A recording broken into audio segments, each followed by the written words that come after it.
What's up guys, Chris here from Mainly Mesh. Welcome to a new little style of Mainly Monday that I've been thinking about doing for a while and really want to just bring to you guys for the first time. This style is called 4, 3, 2, 1, I think. Basically, I just wanted to make Mainly Monday a little bit more interactive, show some love to you guys while still doing the giveaways that you guys love, just mixing things up a little bit. Here's what's coming at you today. 4, gonna have 4 questions of the week. 3 things to look for in the greater lacrosse community. 2 fan shoutouts. 1 and 1 big old giveaway. 4 questions / comments of the week. These 4 are coming from YouTube this week, and let me take you through them. First question is coming from Danny Cesar, C-S-A-S-Z-A-R, Cesar. His question is, why haven't you made an ECD 12D Hero Mesh review?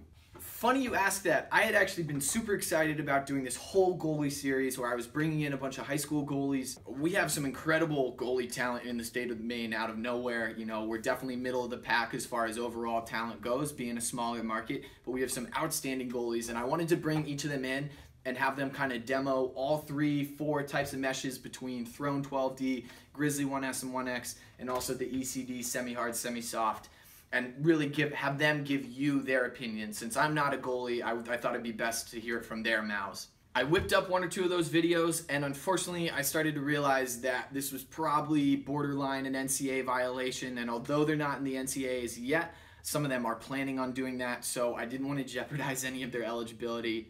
Overall, I'm super bummed. I wish the NCAA would loosen some of these things up, but it is what it is. So I'll be getting to my kind of personal ECD 12D review, and I'll see if I can't do something else with maybe a goalie who's out of college by now, but we'll see what we can do. Second question comes from Brad R.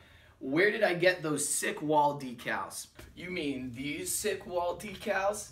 So these decals, and I have one over in the corner that I'll show you guys as well, were done by my man Vinny from The Art of Laxin Athletes. I'll include a link to his Instagram down below, but he's an incredible artist and he also has a ton of merchandise that you can buy. These wall decals are done in partnership with Fatheads. I will include the link down below, but you really have to check out his website. He does mugs, t-shirts, posters, everything you could possibly want for really reasonable prices. Really cool pieces of lacrosse-related art, perfect for the dorm, perfect for home, something that isn't going to mess up your walls. I've been super happy with these, and we get tons of positive comments on them all the time. If you guys want to have them as a backdrop for pictures, whatever it may be, check out all those links down below and give them some love. Question 3 comes from Clayton Cross. Just thought of this, but is it possible for a stick to become too light?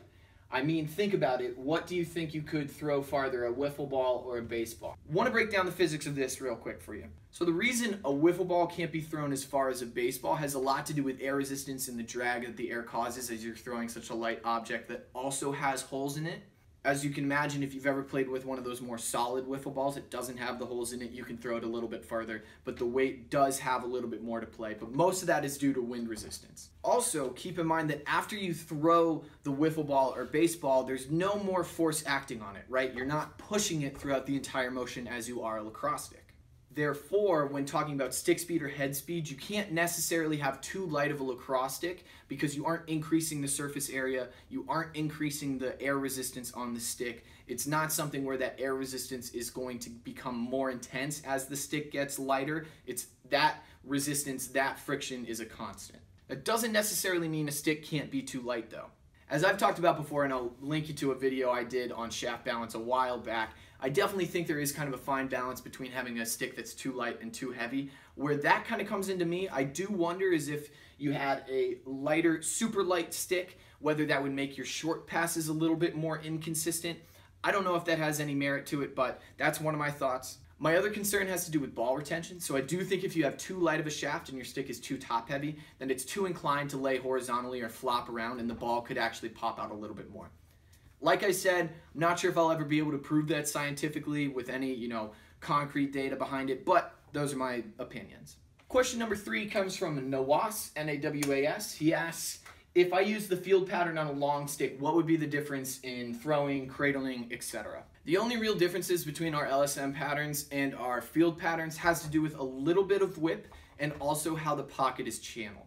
Overall, if our field patterns are about a 5 on the whip scale, I try to make our long stick patterns about a 6 or a 7 because you do have that longer lever with the D pull, and I just think it requires ever slightly more whip to get that kind of consistent feel and to be able to really wind up for a shot if need be. As far as the channeling goes, I try to keep our defensive-minded pockets a little bit looser up top underneath the scoop just to facilitate ground balls a little bit more easily. I still don't like going with a crazy high pocket for a defensive stick, but a lot of the times our field pockets are pretty tight up top, and I do that to get the most hold and ball retention possible for the short sticks, and the ground balls are okay because you're choking up on your stick more. But for a long pull who has the head sometimes further away from their body, I like to keep things even more loose up top just to really facilitate ground balls.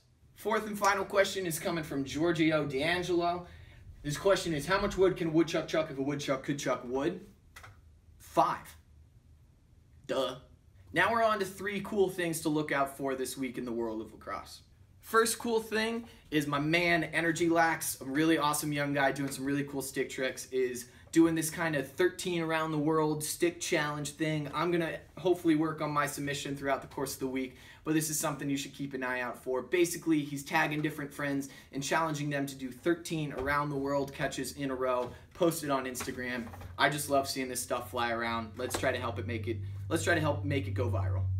Second big thing to look out for, we are starting to see the teaser images for the next Epoch product. As you can see here, I'll post a few of those Instagram pictures they've been posting.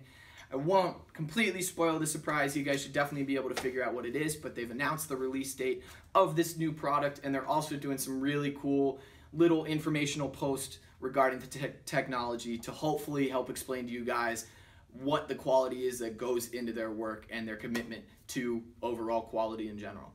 Third big thing to look out for, make sure you guys head on over to Smash Time Strings YouTube page. I'll include a link right here and in the bio down below. He did an awesome little Smashies award thing.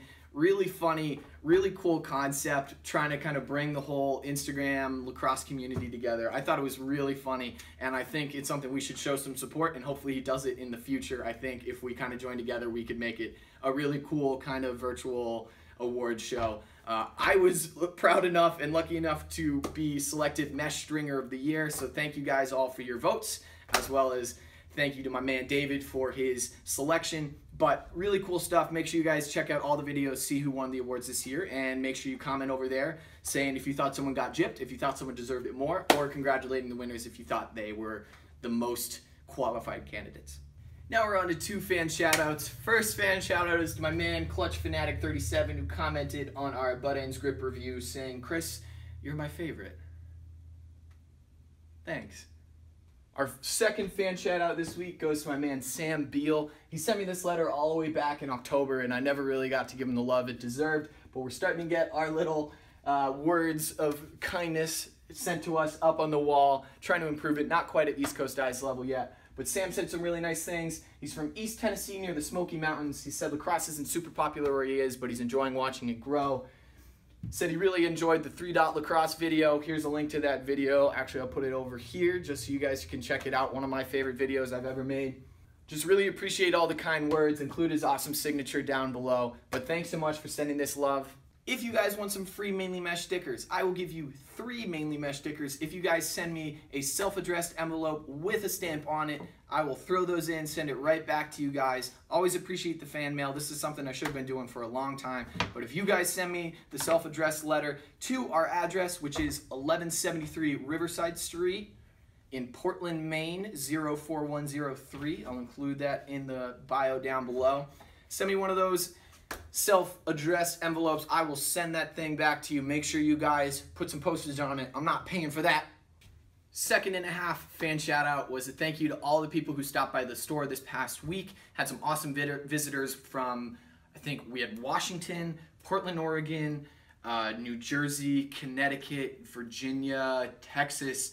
Really cool seeing you guys as you vacation up to Maine and are nice enough to say hi on the way back. So thanks so much to everybody who stopped by. If you guys took pictures, please feel free to post them on Instagram and I'll repost them for you guys. Love meeting all you guys and really appreciate the support as always, so thanks so much. And last but not least, our number 1 for this Mainly Monday is our giveaway.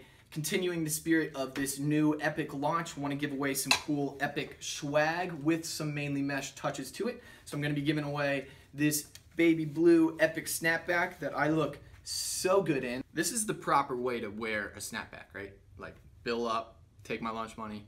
Then we're also going to be giving away one of these awesome Epoch E shirts with the baby blue Epoch E logo on it as well. These things are super comfy. I wear mine all the time.